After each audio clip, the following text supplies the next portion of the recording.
Hi comrades, thank you all for attending today's branch meeting. Today we are discussing the ideas that Trotsky laid out in the coolest named book socialism has to offer, The Death, Agony of Capitalism and the Tasks of the Fourth International, otherwise known as the Transitional Programme.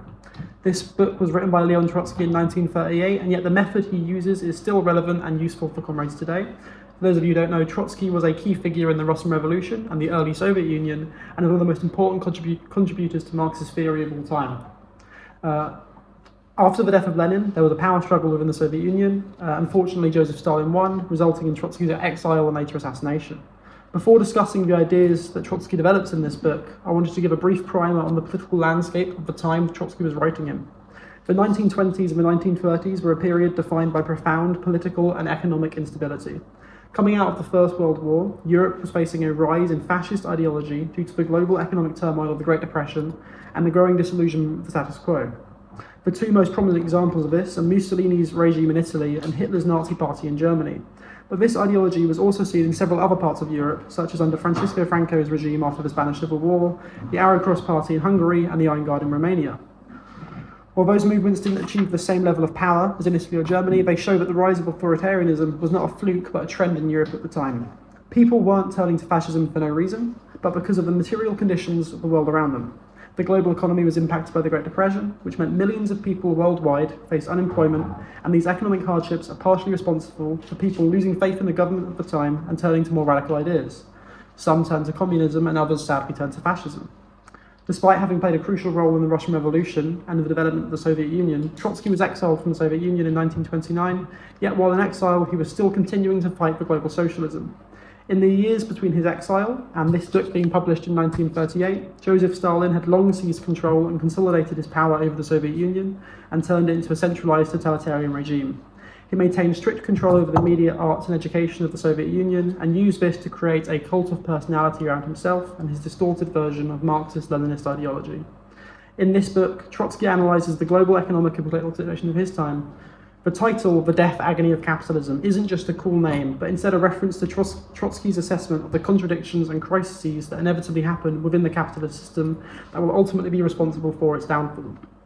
The book both provides a Marxist perspective of the events of the 1920s and 30s, and also serves as a guide for revolutionaries of the time and for revolutionaries today.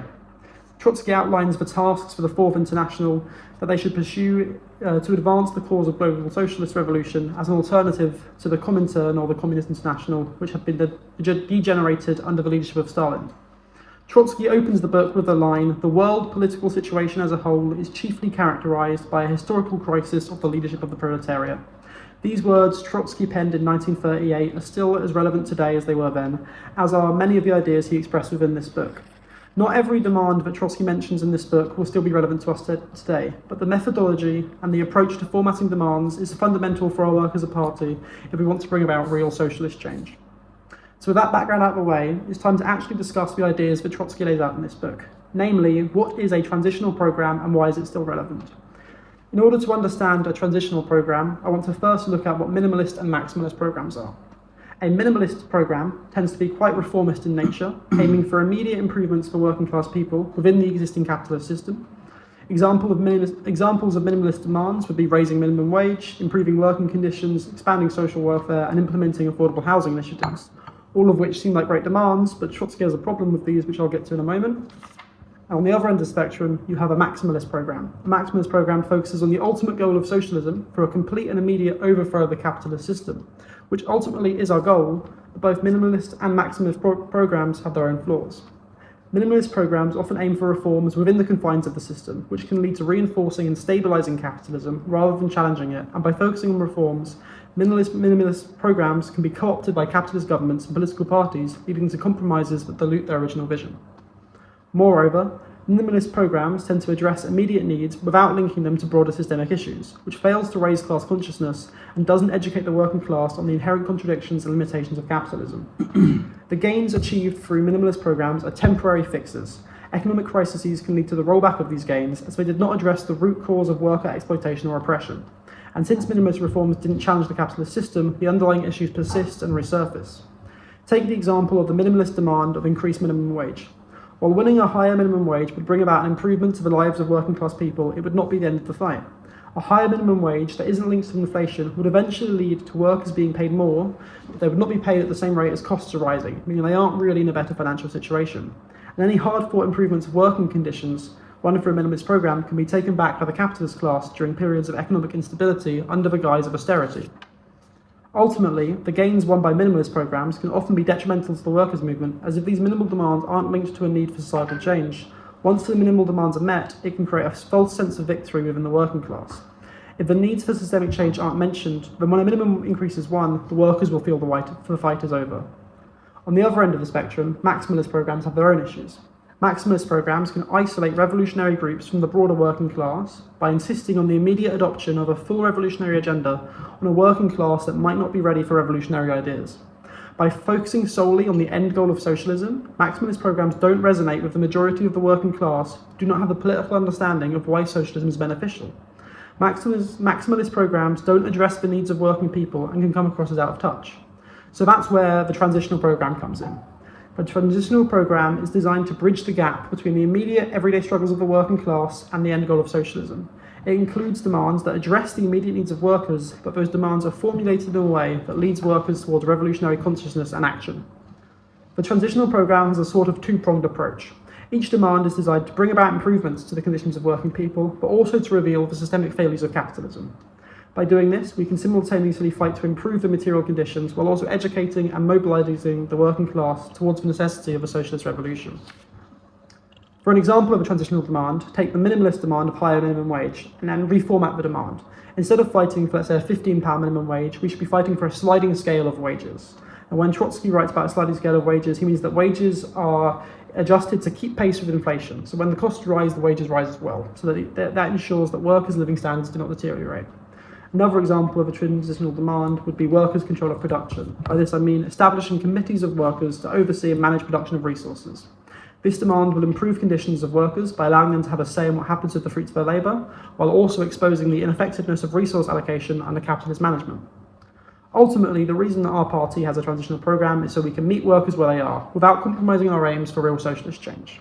If we were to adopt a minimalist programme, we may be able to win temporary improvements in the conditions of working people, but that wouldn't result in systemic change. And if we adopted a maximalist programme, then the majority of the working class wouldn't listen to us, as they aren't ready for revolutionary ideas yet. Our programme alone is not going to cause workers to draw conclusions about the failures of capitalism and the need for socialist change. Workers draw these ideas because of the material conditions of the world around them. Our programme doesn't replace this, but aims to accelerate it.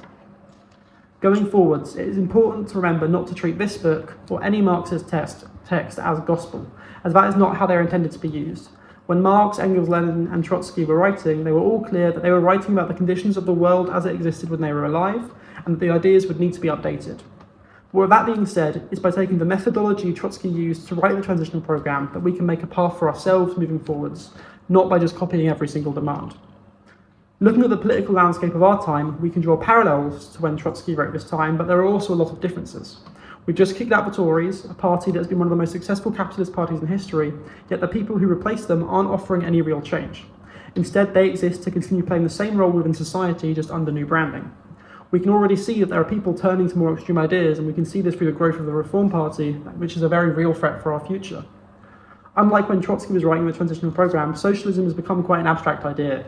A lot of people don't know what it is, and even the people who do support it aren't convinced of the working class's ability to run society. To that, we would say, look at the strike waves. We've just had a large layer of the working class gain experience striking for better conditions and winning. Part of the transitional programme is about emboldening workers to have the confidence to fight and to believe they're able to run society. At the moment, the working class is what Marx would call a class in itself, not a class for itself. The working class objectively exists, but it's not yet developed a collective awareness of its own identity, its interests, and its potential for political action. The working class does not currently see themselves as part of a unified group with shared goals. This is where I'd like to mention the transitional demand for a new Workers' Party.